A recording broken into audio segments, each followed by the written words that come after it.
Chapter 9. Brenda jumped up, changed, and started throwing clothes into a suitcase. She packed dressy and casual clothes, as well as a swimsuit and some of the lingerie she'd gotten as a wedding gift. If she was going to surprise her husband, she may as well do it right. She knew she was committing to consummating their marriage by surprising him this way, but she wanted to. She had fallen in love with the man through text messages, and she wanted nothing more than to show him. She had everything ready 15 minutes later, and she went downstairs to wait in the foyer. She'd spent little time in the house other than the kitchen, dining room, and her bedroom. She hadn't even found the room where her books had been moved yet.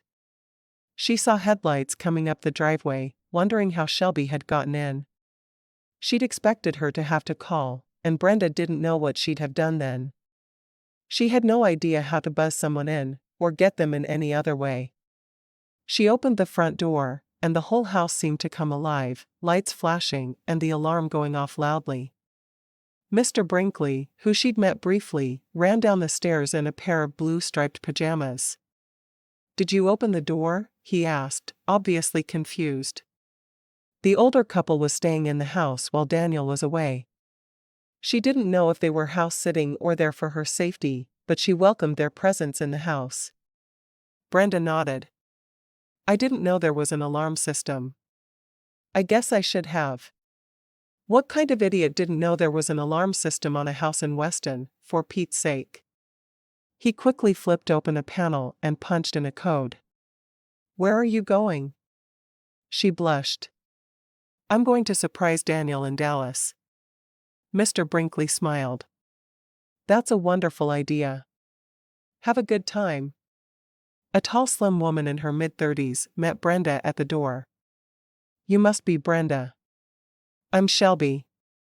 I'm so glad we're doing this." She took Brenda's suitcase from her, dragging it toward her car. "I have you on a flight to Dallas leaving at 1, so we need to hurry." She waved to Mr. Brinkley as she put the suitcase in her trunk. "Get in." Brenda slid into the passenger seat, feeling a bit intimidated by the older woman. She seemed so together for receiving a call after 10 asking her to spring to action. "How will I get to the hotel?" "That's no problem. I've arranged a chauffeur to be waiting for you in the baggage claim area at DFW Airport. He'll have a sign with your name, and he'll help you with your luggage and get you to the Hyatt. The front desk at the Hyatt was informed of your arrival. You'll need to show them your ID, and someone will give you a key card to the presidential suite where Daniel is. I talked to his best friend, Seth, who's there as well, and he said the presidential suite is 2 stories. Just go up the stairs when you're ready. Your flight will land around 3 Dallas time, you'll be at the hotel about 5. Daniel's first meeting isn't until 10. Brenda nodded. "I think I can do that." She was more nervous than she'd expected to be. Shelby grinned as she pulled to a stop at a traffic light. "Of course, you can. You're going to do great." Shelby chatted the entire way to the airport, telling her how thrilled she was that Daniel had married someone who cared enough to surprise him. "Every woman I've known him to date has expected him to do things for her, but she was never willing to do anything special for him. He's always had horrible taste in women." "How long have you known him?" Brenda asked. "I've been his secretary for 8 years now," Shelby said simply. "I'm very devoted." "I can see that. He wouldn't like me telling you this, but I think it's something you need to understand about him. He tries to come across all hard and gruff. He's not. 5 years ago at Christmas time, my husband was a police officer, and he was shot in the line of duty.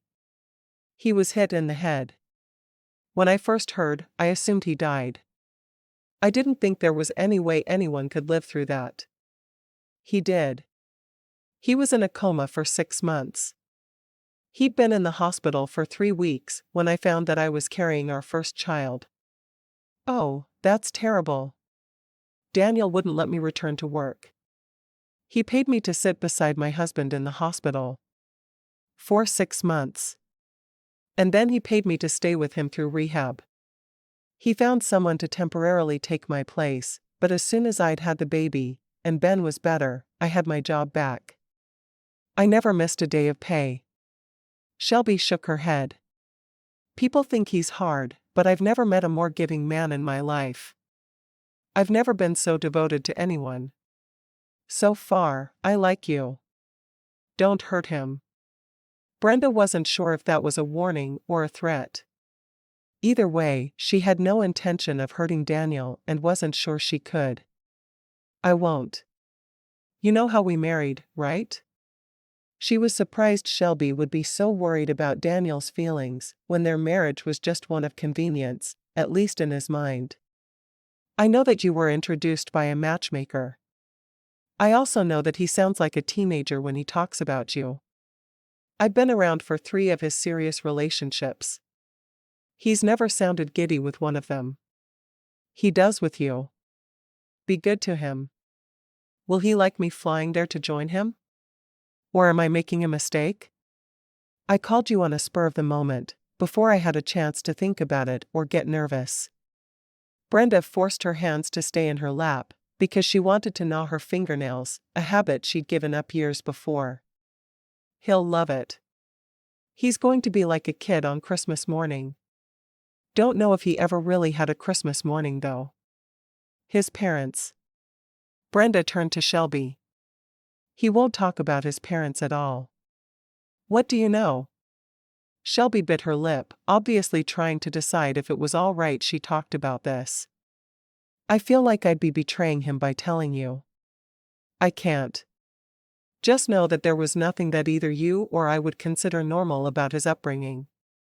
It was bad. I got that impression. I won't press you for more, because I don't want you saying anything you'll regret. I do wish I knew how to best reach him, though. Just love him. You're special to him. That's obvious. Love him, and he'll treat you like a goddess. I already think I love him. Brenda knew she shouldn't tell his secretary before she told the man she loved, but the words came out before she'd realized they were going to. Shelby pulled her car to the terminal. Make sure you know before you tell him. Don't break his heart. Please. I won't. I'm not a cruel person. I want this marriage to work. Brenda was astounded at how protective Daniel's employees were of him. She'd sensed the same kind of devotion from Mr. and Mrs. Brinkley. He's a workaholic sometimes, but he's really a good man. I agree. Don't worry about me hurting him. Shelby nodded, hurrying around to open her trunk. Brenda got her suitcase and walked to the skycap. Shelby fell into step beside her. She gave the confirmation number so Brenda's reservation could be pulled up. When Brenda was set, she hugged her. Have a fabulous time in Dallas. Rock his world. The last words were whispered in Brenda's ear. Brenda smiled. I will. Asterisk. Brenda was surprised to realize Shelby had gotten her a first-class seat, but she wasn't sure why. Daniel would have insisted if he'd known she was flying, and Shelby knew him well. She declined the offered meal and took a bottle of water, knowing she'd sleep through most of the flight. She was tired. It had been a really long day. She was asleep well before the captain turned off the seatbelt sign, her head resting comfortably on the back of her chair. She woke up as she felt the wheels touch down in Dallas. She'd never been in Texas, so she was wide-eyed through the bustling airport. She was surprised it was so busy at 3 in the morning. She followed the crowd through to the baggage claim, finding the man holding a card with her name on it. I'm Brenda Axford, she said for the first time. Do you have luggage? The man asked, nodding to the baggage claim. He was dressed in a suit and tie, looking as if wandering around airports at 3 in the morning was something he did every day. And most likely, it was. Brenda nodded. I have one suitcase. He got the suitcase for her, and led her to his car, dragging it along behind him. Is this your first time in Texas? She'd expected a man with a Texas drawl, but instead, he had a faintly Hispanic accent, but he didn't sound Mexican to her. She didn't know if it was polite to ask him questions or not, so she simply answered his.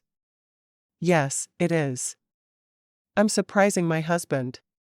He opened the back door on the passenger side of a nice sedan for her, stowing her suitcase in the back. There's a bottle of water for you, if you need it. He hurried to the driver's side and punched a couple of buttons on his GPS. How long have you been married? Since Saturday. And my husband thinks we're going to be apart all week. His secretary is helping me surprise him. That's wonderful. Why didn't you come with him to begin with?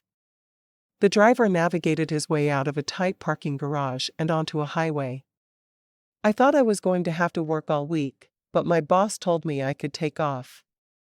So all the reasons I had to stay behind are tied up in a nice neat bow. He asked me to join him, and I thought I could surprise him. The man, who was old enough to be her father, nodded. That's the way to stay happy in a marriage. Always think of your partner first. I've been married 27 years now, and we both try to ask ourselves what the other would want before we do anything. Do you have any other advice for a newlywed couple? She asked, hoping she could keep him talking, so she wouldn't be quite so nervous. Her ruse worked. He talked non-stop until they reached the hotel, giving many insights to his long and happy marriage. I think the most important thing is just to treat the other person like they are the most important person in your life, because they should be. He pulled up in front of a large hotel, stopping and getting out to get her suitcase from the trunk. I hope you have a wonderful stay here in Dallas. Brenda opened her purse to tip him, but he held up his hand. It's been taken care of. He walked around and got into the car, driving away. A bellhop was standing in front of the hotel and took her suitcase from her. Checking in, ma'am? Actually, my husband is already here, and I'm surprising him. I need to go to the front desk for my key. She hurried to the registration desk and explained that she was expected, pulling out her driver's license. Oh, yes, ma'am. Mr. Axford's secretary explained everything. Here's your key. The woman behind the registration desk pushed a keycard at her. Do you need help with your luggage? Brenda shook her head. No, thank you. The elevator is to your left. You'll take it up to the 27th floor. Brenda got into the elevator and punched the button for her floor, turning around and watching out the back of the glass elevator for the first several floors. When she reached the 27th, she got out, looking around to try to find the right room. She wandered down a long hallway and found the room, standing for a minute in the hall to calm her nerves. She took deep breaths, her hand on her stomach. Surely he'd be asleep. Should she wake him? Or wait until morning? She used her key to open the door and dragged her suitcase in behind her. There was a small bathroom to her left, and she hurried in to change into her lingerie she'd brought and take care of business. She brushed her teeth while she was in there as well. She came out and went up the stairs, looking around carefully. Now that she was here, she was overwhelmed with nervousness. What if he didn't really want her there? She found him, sleeping on his stomach in the middle of a king-sized bed in one of the 2 bedrooms. She slipped into bed beside him, not saying a word. She'd let him keep sleeping, but she wasn't about to hide the fact she was there from him. He let out a groan in his sleep and turned on his side facing her, his leg brushing hers. Brenda laid perfectly still, waiting to see if he'd wake, watching his face by the lights from the nearby buildings, which were streaming in through the window. Daniel felt something strange, and he slowly opened his eyes as his foot explored the bare leg beside his. Who? Brenda was watching him wake up, and he smiled. Where'd you come from? His voice was deep and gravelly with sleep. She moved closer to him, resting her hand against his bare chest. The sheet was pulled up to his waist, and she didn't know what he was wearing under it. She was almost afraid to find out. Boston. He wrapped his arm around her, resting his forehead against hers. What time is it? About 4:30. I caught the red eye. Shelby helped me. I'm really glad you're here. His hand skimmed over her side and down her bare hip. And I like this thing you're wearing. The only thing that would look better on you is nothing. Brenda grinned impishly. She moved closer to him, stopping when her lips were just a hair away from his. You think? You just want to see Shirley. She could feel his breath on her lips. He laughed.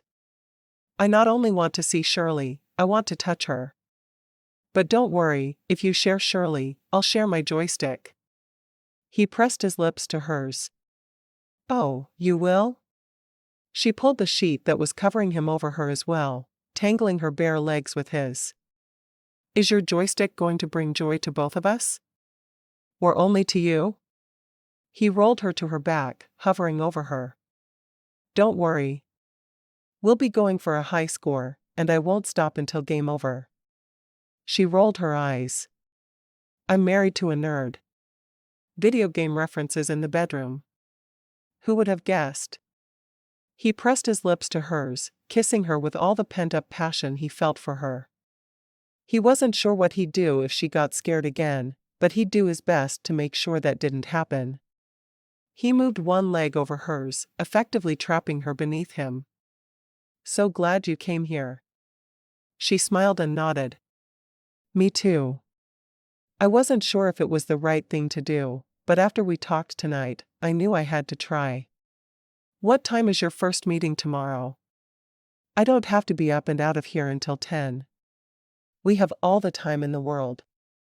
He plucked at the spaghetti straps that were keeping the top of her negligee in place. I think Laverne and Shirley are too hot. We need to help them cool off. He waited to see how she'd react to that, half afraid she'd tell him to stop. They are. Besides, Laverne is convinced that if you see her, you won't love Shirley best. He laughed softly. Where have you been hiding all my life? He got to his knees and urged her to hers, pulling the soft pink baby doll nightgown over her head. Well, hello there, Laverne and Shirley. I've been very anxious to meet you too. His hands came up to cup her breasts in his hands. I hope you're not disappointed. Her breasts weren't exactly small, but they weren't large either. She felt like they were adequate, but she still worried. He shook his head, his eyes wide. Nothing about you could disappoint me. You're beautiful. I think you're pretty wonderful. Somehow, the day before, when they texted and Skyped throughout the day, had made her appreciate him more than she had. He was very special. She moved closer to him, realizing then he'd been sleeping in nothing. His lips lowered to hers, and he kissed her, his thumbs and fingers tweaking at her nipples. I want to make love to you. Brenda nodded slowly. It's time. Daniel wasn't sure if he was more relieved or more excited by her words. He pushed her down onto her back, his hands roaming her body freely. He pushed off the matching panties she wore with her gown, one of his legs moving between hers. She ran her hands over his shoulders and chest, loving the feel of his skin under her hands. Looking up into his chocolate brown eyes, she could almost see sparks in them. What are you thinking? He chuckled. Not sure you want to know. I'm worried I won't be able to go slow enough to make it good for you. That's the main thing. Really? She asked. 'Cause I'm wondering how it's going to feel when you slide your joystick inside of me. I want to feel you touch me all over. She pulled him down for a kiss, wrapping one leg around the leg he had between hers. What are you waiting for? I'm waiting for you to be ready. I'm not going to rush this. I want to do this often, not just this once. Are you worried you'll make me afraid? You couldn't. I know who you are now, Daniel. You're gentle and sweet. You won't hurt me. Gentle and sweet? Tell that to the men I yelled at yesterday for not having the speed dating center set up properly. He leaned down and nipped her bottom lip, his knee going to her core, to press against her. How did I get lucky enough to find you? I need to send Dr. Lachille a huge bonus. She laughed. I was just thinking the same thing. Of course, I'll have to borrow money to do it now that I'm unemployed. He moved his hand down between their bodies to toy with her.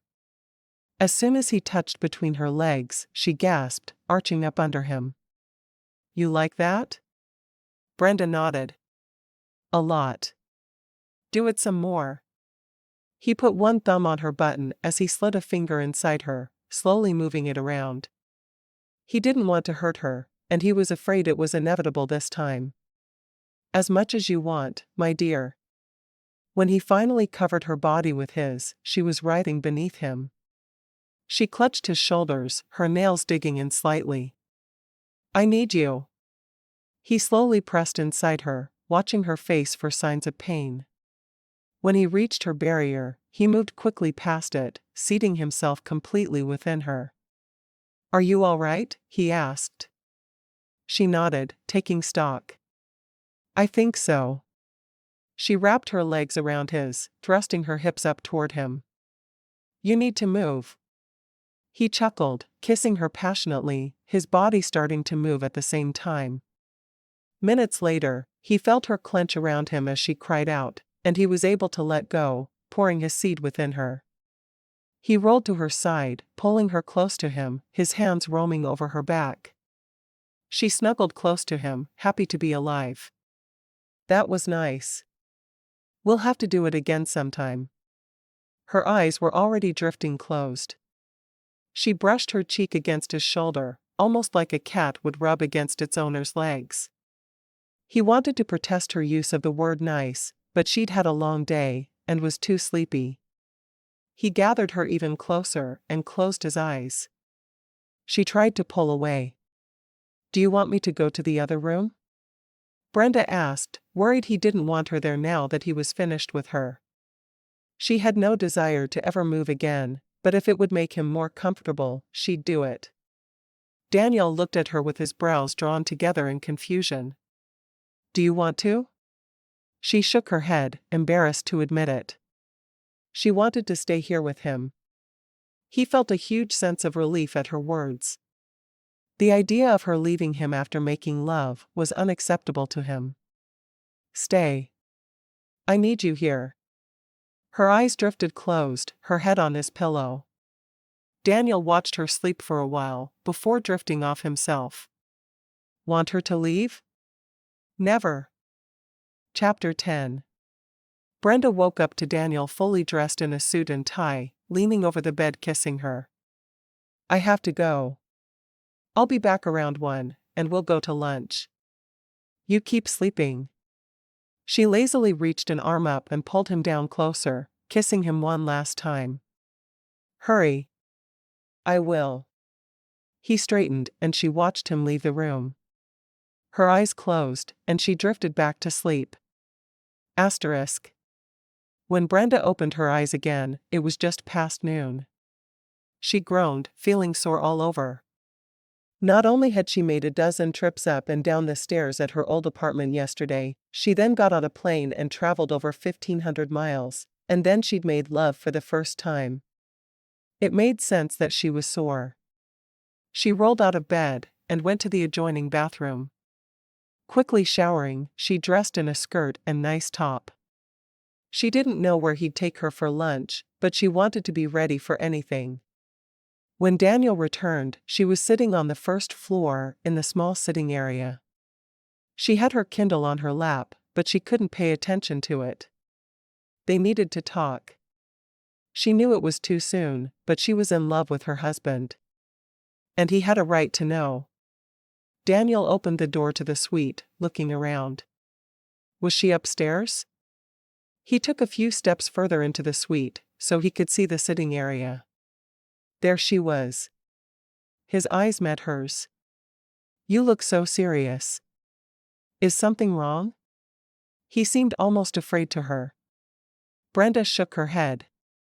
I'm just hungry. I haven't had anything to eat since dinner last night. He sat beside her on the couch, drawing her to him. We have a couple of options for lunch. We can go to the hotel restaurant. We can go find somewhere else to eat outside the hotel. We can go to Reunion Tower, which is a huge revolving restaurant that is connected to the hotel. Or we can order room service and spend some more quality time together. Brenda wasn't sure her body could handle any more quality time right then. Can we go to the restaurant here? Is it noisy? Daniel shrugged. They do a lot of conventions at this hotel, but it seems pretty quiet right now. He stood and put his hand down to help her up. Let's go. That morning, all he could think about was coming back here and making love with her again, and he wasn't sure why she didn't want that. Had he pushed her to go too quickly? He saw the grimace on her face as she got to her feet. Are you okay? Did I hurt you? Instantly, he felt terrible. He'd promised himself that he would never hurt a woman. After watching his father kill his mother, there was no way he could ever cause a woman pain. Brenda blushed, shaking her head. I moved way too many boxes of books down the stairs at my old apartment. I wanted to just have things that would go to the charity left when the movers got there, so I did way too much. And I'm paying for it today. He frowned. You didn't have to do that. She nodded. I know I didn't have to. I'm not used to other people doing things for me though. It just felt like the right thing to do. He closed the suite door behind them, putting his hand at the small of her back to guide her toward the elevator. This hotel has a spa. I'm going to see if I can get you in for a massage this afternoon. I'm sorry. I didn't mean to break myself. She felt terrible they wouldn't be able to make love, and not just for him. For her. She'd enjoyed his joystick. He shook his head. I'm not worried about me. I hate that you're in pain. I want to make it better. Do you think a massage would help? I've never had one. Oh, definitely. They'd be able to do quite a bit for your sore muscles. Then I'd like one, if you don't mind. I feel like I flew all this way so we could be together, and now I'm going to have to sleep in my own bed after all. She frowned. She wanted to sleep close to him. Why would you have to sleep in another bed? Daniel didn't understand her thinking at all. She looked at him in confusion. Well, we have separate beds at home. I didn't think you'd want to sleep with me unless we could, you know. Daniel rubbed the back of his neck, feeling like he'd handled things badly from the beginning. I thought you'd want your own space. I gave you your own room, so that you could get used to me in slow increments. I never meant for you to sleep by yourself all the time. In fact, I was hoping we'd be sleeping together every night by now. Brenda's eyes met his. Really? He nodded. Really? Is that why you wanted to go to the other room after we made love last night? The elevator door opened and they stepped off. She didn't answer as they walked across the building toward the restaurant. Once they were seated and had their menus, she answered. Yes. I didn't think you wanted me sleeping with you. I want you as close to me as possible every minute of every day. I would take you to every meeting I had, if I thought that you wouldn't be bored out of your mind. He reached out and took her hand in his, squeezing it tightly. But, we got married, and then we went back to your house, and you immediately closed yourself off and went to work. You didn't want to be near me. He shook his head. I was afraid to be around you. I was more attracted to you than I ever had been anyone in my entire life. And you were my wife. I was afraid to risk my heart. And you're not now? Brenda didn't understand. Had an alien come down from the sky and used some kind of special powder so he wouldn't be afraid anymore? No, I'm really not. I've learned a lot about you the last few days. You're not trying to take advantage of the fact that you're married to a wealthy man. You treat me the same way you'd treat a husband who had $2 to his name. I feel like I can trust you. You can. I wasn't sure that we were going to be able to make things work, but the more I've gotten to know you, the more I realize that I love you. I know it's too soon for the words, and you can ignore them if you want, but I needed to tell you how I feel. That's why I really came here. You make me laugh in a way that no one's ever been able to make me laugh before. You touch my hand and I tingle all over.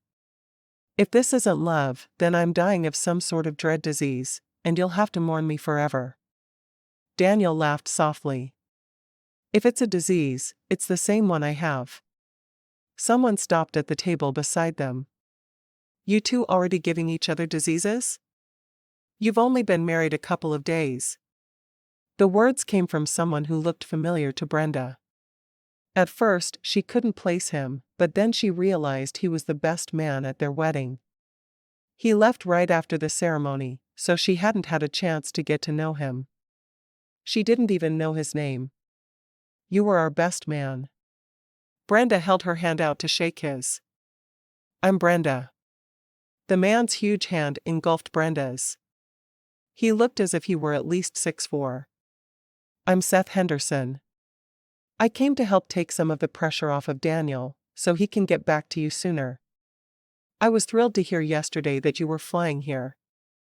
I think you're going to be good for him. And why do you think it's your place to make observations about my marriage? Daniel asked. He looked at Brenda. Seth and I went to college together. We were in a lot of the same programming classes, and he was one of my first employees. He's got his own business now, but he still works for me in a pinch. I'm going to leave you two alone now. I feel like I'm interrupting a honeymoon. I'll see you at the meeting at 4. Seth wandered off, returning to his solitary table across the restaurant. We should ask him to join us. Brenda didn't really want Seth there, because she wanted to be able to talk to Daniel, but she felt like they should offer. No one wanted to eat alone. No, we shouldn't. Daniel looked over his shoulder at Seth, dismissing him entirely. He understands. In fact, he's going to be calling Dr. Lachelle soon. He needs love. Talking to Dr. Lachelle doesn't ensure love. It only ensures marriage. Brenda felt like she'd found something very special with Daniel, but she still couldn't believe that Dr. Lachelle could match just anyone. Your friends that Dr. Lachelle matched a few months back, they fell in love, right? Brenda nodded. Yes, they did. And she matched us, and we're in love. Daniel shrugged. To him, 2 examples was enough to prove the older woman's worth. She blinked a few times. Did you just say you love me? It isn't obvious? I told you I wanted to take you everywhere with me. What did you think that meant? Daniel wasn't sure why she was having trouble following the conversation. She was a bright woman. Brenda shook her head. You know, just saying the words straight out would be nice. They don't seem to convey everything I feel. People say they love everything. I think the words lose their meaning when people say they love chocolate, or when they say they love the TV show. What I feel for you is so much more than I've ever felt for a TV show. You can't ever just make anything simple, can you? Brenda caught both of his hands in hers and leaned forward, staring into his eyes. I love you, Daniel Axford. Daniel grinned, all at once realizing the power of those little words. I love you right back, Brenda Axford. Girls had said them to him before, but he didn't think any had ever meant them. Thank you for finally saying it. She wrinkled her nose at him, before lifting the menu over her face to hide her grin. Finally, he sputtered. I've known you for 3 days. We're married. You used your joystick for a high score. That makes it like a year in real time. He chuckled. And I don't wonder why I love you at all. She peeked at him over the top of her menu. Are you going to tell me about your childhood now? He closed his eyes. I need to. I wish it could wait, but you might decide you don't love me when you've heard. He took a deep breath. I grew up in the slums of Baltimore. My parents, they weren't normal. My father got drunk and beat my mother at least once per week. I'm so sorry. That had to be hard. One day, he found out she'd been cheating on him. I remember the whole argument, because they screamed it at the tops of their lungs. I was 15 at the time. His hands felt cold and clammy, and he rubbed them dry on the napkin in front of him. I tried to stop him, but he just knocked me to the ground. His eyes met hers, and they were sad, but dry. He strangled my mother while I watched. He was charged with second-degree murder, and spent a lot of years in prison. He got out on parole 2 years ago, and came to the office to tell me how proud he was. Asked if I had a job for my old man. That's terrible. What did you tell him? Brenda couldn't imagine how she would feel.